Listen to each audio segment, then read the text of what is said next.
Assalamualaikum warahmatullahi wabarakatuh. Alhamdulillahirabbil alamin wassalatu wassalamu ala asyrafil mursalin wa ala alihi wa sahbihi ajma'in. Rabbi shrah li sadri wa yassir li amri wahlul 'uqdatam min lisani yafqahu qawli. Sidang penonton yang dirahmati oleh Allah SWT sekalian, alhamdulillah kita masih lagi diberi nikmat oleh Allah SWT untuk kita berada pada bulan yang mulia ini. Dan sekarang alhamdulillah kita berada pada penghujung bulan Ramadan. Dan mudah-mudahan insya-Allah kita mendapat satu anugerah daripada Allah Subhanahu Wa Taala khusus kepada umat atas rahmat Allah Subhanahu Wa Taala, iaitu la'allakum tattaqun.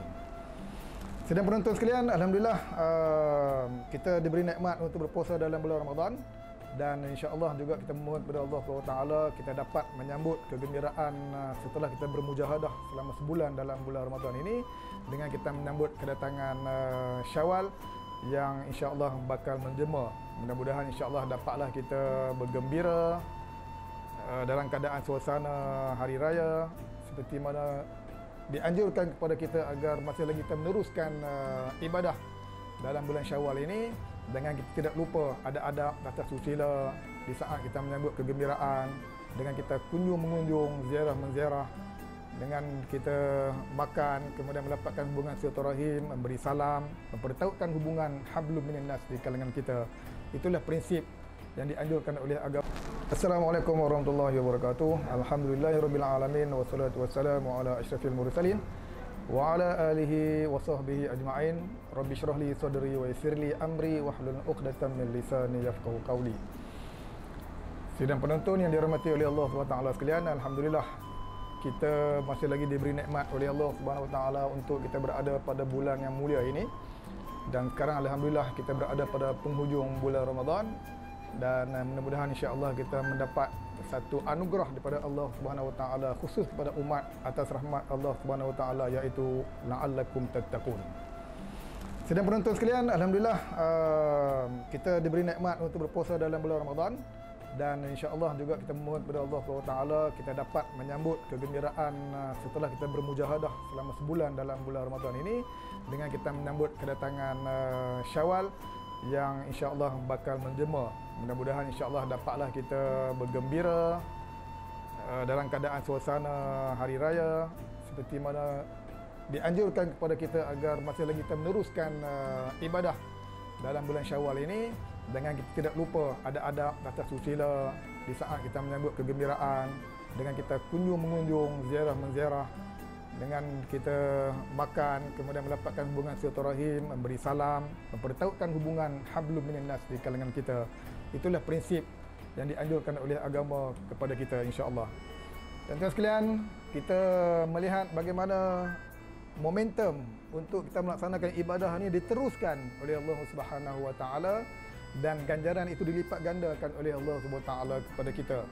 Misalnya kita melihat bagaimana puasa sebulan Ramadan ini akan dianugerahkan sifat takwa oleh Allah Subhanahu Wa Taala kepada kita, dan takwa itulah yang akan menjadikan umat manusia cemerlang bukan hanya di dunia, tetapi insya-Allah mereka akan cemerlang di akhirat. Dan inilah objektif kehidupan kita, iaitu mendapat syurga Allah Subhanahu Wa Taala melalui ibadah puasa ini. Para penonton sekalian, setelah kita melaksanakan ibadah puasa dan ganjarannya adalah takwa, kita bergembira dalam bulan Syawal dengan kita menyambut hari raya Aidil Fitri. Nabi sallallahu alaihi wasallam melalui hadis riwayat Muslim, Nabi menyebutkan man shoma ramadhana thumma atba'ahu sittan min Syawal kana kasiyamid dahr. Hadis riwayat Muslim, iaitu yang mafhum hadis ini menyebutkan bahawa barang siapa yang berpuasa dalam bulan Ramadan kemudian diikuti 6 hari dalam bulan Syawal, maka seolah-olah dia berpuasa sepanjang tahun. Tuan-tuan sekalian, kita melihat bagaimana hadis ini merupakan satu motivasi, encouragement kepada kita supaya kita tidak terus lupa dengan kita berpuasa selama sebulan dalam bulan Ramadan. Kita sambung melalui hadis ini, iaitu diberi ganjaran kepada kita seolah-olah kita berpuasa selama 1 tahun, iaitu barang siapa yang berpuasa selama sebulan dalam bulan Ramadan diikuti oleh 6 hari dalam bulan Syawal, maka seolah-olah dia berpuasa selama 1 tahun. Kita nak kiaskan, nak kaitkan bagaimana setahun ini dengan berpuasa hanya sebulan dan diikuti oleh 6 hari dalam bulan Syawal. Kita melihat bagaimana rahmat Allah Ta'ala memberikan kepada kita umat Islam ini. Kita bersyukur kepada Allah SWT kerana kita dilahirkan dalam keadaan Islam dan juga beriman, iaitu dalam agama kita bagaimana kita melihat Nabi menyebutkan wal hasanatu bi asyri amsalha. Satu kebaikan itu diumpamakan dengan 10. Maka kita melihat kita berpuasa selama sebulan. Kalau kita nak darab kali dengan 10 hari, maka dia jadi 300 hari bersama dengan 10 bulan. Dan 6 hari dalam bulan Syawal itu. Kita berpuasa 6 hari, diikuti oleh 6 hari, 6 kali 10 maka jadi 60 bersama dengan 2 bulan. 10 bulan campur 2 bulan, maka jadilah setahun ganjaran pahala diberikan kepada kita. Cuma persoalannya adalah timbul juga di kalangan kita, mungkin bagaimana mereka yang tak berpuasa dalam bulan Syawal, dalam bulan Ramadan, kemudian dia terus nak puasa dalam bulan 6 hari dalam bulan Syawal, adakah pahala dikira seperti mana yang disebutkan oleh hadis tadi selama setahun? Maka kita melihat, kalau tuan-tuan refer dalam irsyad, dalam irsyad hukum Mufti Wilayah Persekutuan menyebutkan bahawa syarat untuk seseorang itu menerima setahun itu adalah dia dalam keadaan berpuasa sebulan dalam bulan Ramadan. Bagaimana orang yang uzur? Bagaimana orang yang mungkin musafir? Bagaimana orang yang sakit? Dia tak dapat berpuasa selama sebulan dalam bulan Ramadan itu, adakah dapat ganjaran ini?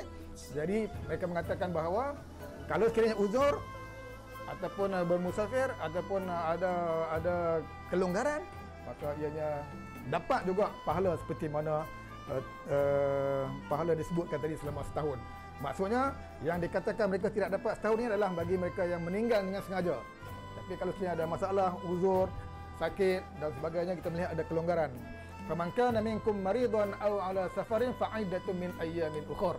Barang siapa yang sakit, safar, maka dia hendaklah menyempurnakan dalam hari yang lain. Ini merupakan kelonggaran, rukhsah yang diberikan kepada kita oleh agama kita, iaitu sebabkan safar dan juga sakit, maka ada kelonggaran kepada kita dalam kita melaksanakan ibadah kita kepada Allah Subhanahu Wa Taala. Justru marilah sama-sama kita berpuasa dengan penuh ihtisaban, mengharapkan keampunan kepada Allah Subhanahu Wa Taala, dan seterusnya kita melaksanakan 6 hari dalam bulan Syawal. Kana kasiyamid dahr, sama seperti mana kita berpuasa selama setahun, insya-Allah. Mudah-mudahan tuan-tuan dan puan-puan sekalian, para pendengar sekalian dapat melaksanakan ibadah dan seterusnya kita mengharapkan ganjaran daripada Allah Subhanahu Wa Taala, insya-Allah. Sekian, assalamualaikum warahmatullahi wabarakatuh.